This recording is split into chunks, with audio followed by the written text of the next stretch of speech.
अरे यार 3 बजे फिल्म शुरू हो जाएगी, तू क्या कर रही है? बस मुझे 5 मिनट दे, मैं अभी साड़ी बदल कर आती हूँ। अरे बहू, तू अचानक कहाँ जा रही है? तेरी सास तुझे आवाज दे रही है।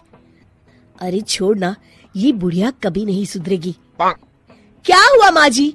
मैंने आपको कितनी बार मना किया है कि मुझे जाते हुए टोका मत कीजिए, मैं फिल्म देखने जा रही हूँ।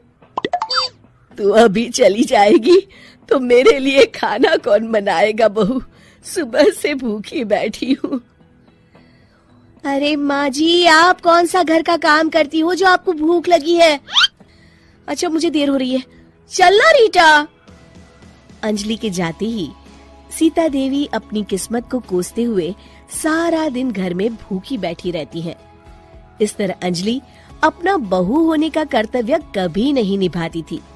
वहीं दूसरी तरफ अपनी सास के खाते से पैसे निकाल के अपने शौक पूरे करती थी।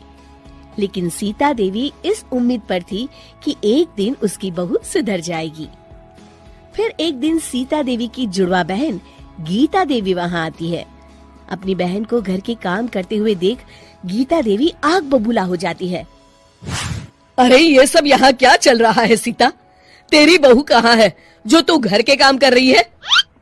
सीता देवी भावुक होकर रोने लगती है।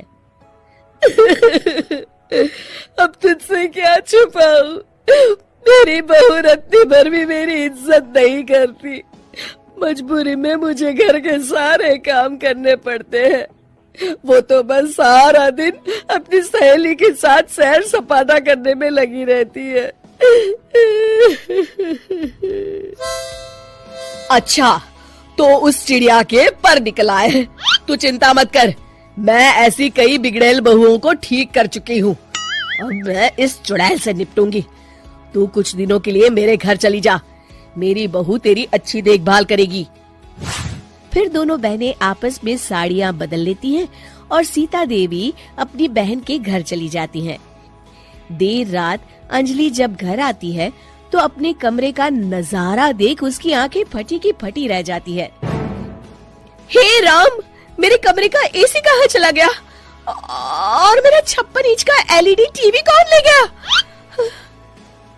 अंजलि तहस के साथ अपने सास के कमरे में जाती है। तभी वो देखती है कि उसके कमरे का एसी और टीवी उसकी सास के कमरे में लगा है और गीता देवी आराम से एसी की हवा खाते हुए सास बहू सीरियल का मजा ले रही है। अच्छा, तो ये सब इस बुढ़िया की कारस्तानी है। अभी इसे बताती हूँ। ये सब क्या है माँ जी? आपकी हिम्मत कैसे हुई मेरे सामान को हाथ लगाने की? क्यों बहू, ये सारा सामान तूने तेरे पिताजी के पैसों से खरीदा है क्या? हैं? लगता है तू भूल गई कि ये सारा सामान मेरे पैसों से आया है, इसलिए मैं अपनी सारी चीजें अपने कमरे में उठा लाई। तुझे कोई एतराज है? चल जा यहाँ से, सीरियल का मजा किरकिरा मत कर।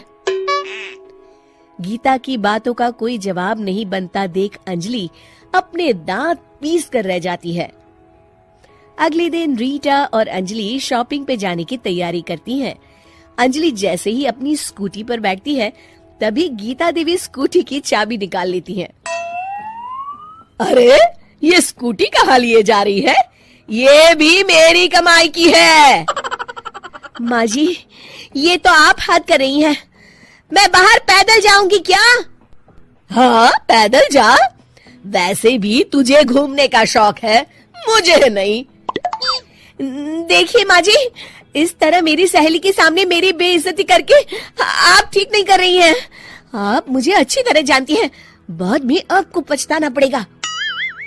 अच्छा, तो तू नहीं सुधरने वाली, मेरे ही घर में मुझे ही धमकी दे रही है। तेरी याददाश्त के लिए बता दूं कि ये मकान मेरे नाम पर है।